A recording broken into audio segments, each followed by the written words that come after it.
ओम शांति। ऐसे थे ब्रह्मा बाबा। आत्मिक दृष्टि और वृत्ति बनाने का अभ्यास। बाबा को प्रथम दिन से ही आत्मिक दृष्टि व वृत्ति की धुन लग गई थी। यह सुंदर तपस्या बाबा ने लिख कर प्रारंभ की। कोई भी जब उनके सामने आता था तो वे उसे आत्मिक भाव से ही दृष्टि देते थे। इस अभ्यास से छोटे बड़े, गरीब अमीर, जाति पाति का भेद मिट गया और सभी को यही आभास होने लगा कि बाबा मेरा है। तो हम ब्रह्मावत्सों को भी आत्मिक दृष्टि वृत्ति के अभ्यास द्वारा लौकिक व व्यक्त भाव से ऊपर उठकर समभाव धारण करना है। गायन है, दृष्टि से सृष्टि बनती है। पहला पाठ है, भाई भाई की दृष्टि से देखो। दृष्टि बदलने से सब बातें स्वतः बदल जाती हैं। जब आत्मा को देखेंगे तो यह सृष्टि स्वतः पुरानी देखने में आएगी। दृष्टि बदलने से स्थिति और परिस्थिति बदल जाएगी, गुण और कर्म भी बदल जाएंगे। इसलिए आत्मिक दृष्टि वृत्ति नेचुरल बनाने का अभ्यास करो। आपस में बातचीत करते समय शरीर में होते हुए आत्मा को देखो। यही पहला पाठ जीवन में लाने से बाकी सब धारणाएं स्वतः हो जाएंगी। आत्मिक स्थिति में रहना अर्थात जीरो स्थिति में स्थित होना, जिसमें पिछले कोई भी संस्कार नहीं रहते। इस आत्मिक स्थिति के अभ्यास से सब कमियां खत्म हो जाएंगी, फिर सेवा में कमाल कर सकेंगे। आत्मिक दृष्टि वृत्ति बनाने के लिए चित्र के अंदर जो चैतन्य है उसे देखो और उस चित्र के जो चरित्र हैं उन चरित्रों को देखो। चेतन और चरित्र को देखेंगे तो चित्र अर्थात देह के भान से दूर हो जाएंगे। इसी मुख्य पुरुषार्थ से पुराने संस्कार, पुरानी बातें समाप्त हो जाएंगी। इस स्थूल जिस्म को देखते हुए दृष्टि रूह की तरफ जाए।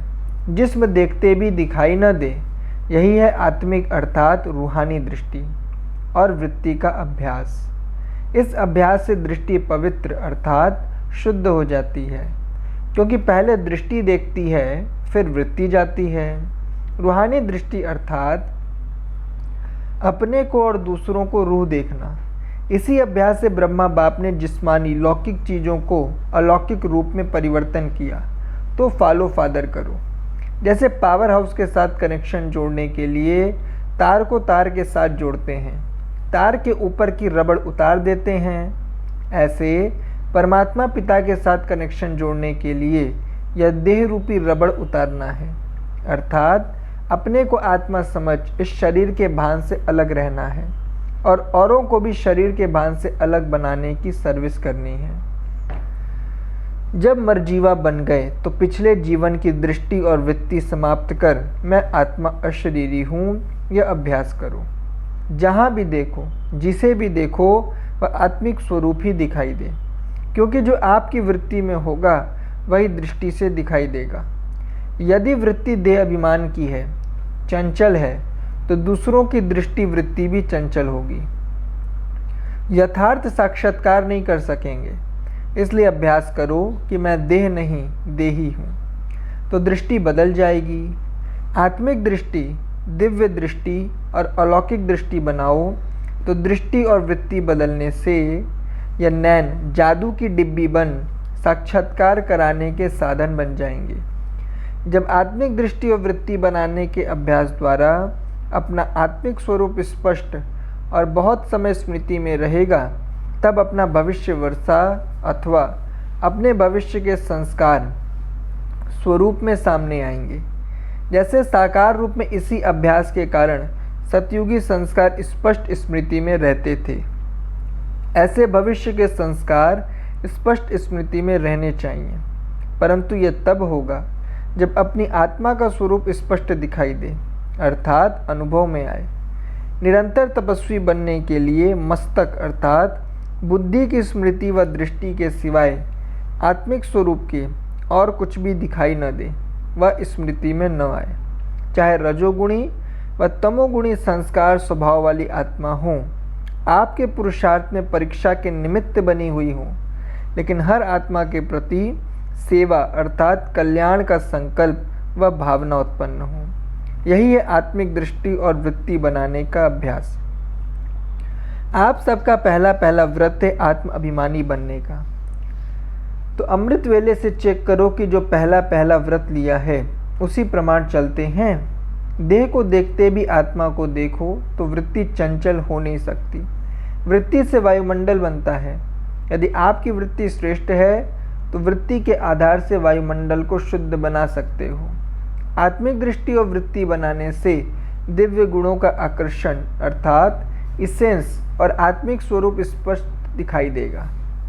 तो रूहानी राहत में रहने के लिए रूप की विस्मृति और रूह की स्मृति रहे, यही है महीन पुरुषार्थ। इसीलिए ऐसा अनुभव करो जैसे शरीर एक बॉक्स है, इसके अंदर आत्मा रूपी जो हीरा है उससे ही मेरा संबंध और स्नेह है। जैसे ब्रह्मा कुमार ब्रह्मा कुमारी कहने से ब्रह्मा बाप व ब्रह्मा कुमार पने का स्वरूप स्मृति में रहता है, ऐसे शिववंशी होने के नाते अपना आत्मिक स्वरूप अर्थात निराकारी स्वरूप स्मृति में रहे। स्वयं को निराकार आत्मा समझकर आत्माओं से बात करो। मस्तक के बीच चमकता हुआ सितारा आत्मा ही दिखाई दे। जब यह पहला पाठ कंप्लीट हो तब बाप समान सर्व आत्माओं को साक्षात्कार कराने के निमित्त बन सकेंगे। एकरस स्थिति के तख्त पर स्थित रहने के लिए अकाल तख्त नशीन बनो। अपने इस भ्रिकुटी के तख्त पर अकाल मूर्त बन स्थित हो जाओ तो एकरस स्थिति के तख्त पर और बाप दादा के दिल तख्त पर विराजमान हो सकेंगे। यह अकाल तख्त ही अचल अडोल और एकरस स्थिति का तख्त है। इस पर विराजमान रहेंगे तो बाप समान निराकारी और निर्विकारी स्टेट स्वतः बन जाएगी। किसी के साथ भी संपर्क में आते बातचीत करते मस्तक के बीच मणि को देखो। मस्तक की मणि के बजाय शरीर रूपी सांप को नहीं देखो। सदा यह स्लोगन याद रखो व स्मृति में रखो कि देह को देखना अर्थात पूरा देखना है। देहधारी के प्रति सोचना व संकल्प करना यह बुरा है। बुरा न देखो, बुरा न सोचो तो आत्मिक दृष्टि वृत्ति स्वतः बन जाएगी। सदा शरीर को देखते रूह अर्थात आत्मा को देखने का पाठ पक्का करो। रूह को देखो और रूहों के मालिक के साथ रूह रिहान करो तो रूहानी गुलाब बन जाएंगे। कभी अपने को बाप के नूरे रतन आत्मा अर्थात नयनों में समाया हुआ श्रेष्ठ बिंदु महसूस करो। कभी अपने को मस्तक पर चमकने वाली मस्तक मणि चमकता हुआ सितारा महसूस करो। यह महसूसता ही बाप समान बना देगी। इससे दैहिक दृष्टि और वृत्ति समाप्त हो जाएगी। अच्छा, ओम शांति।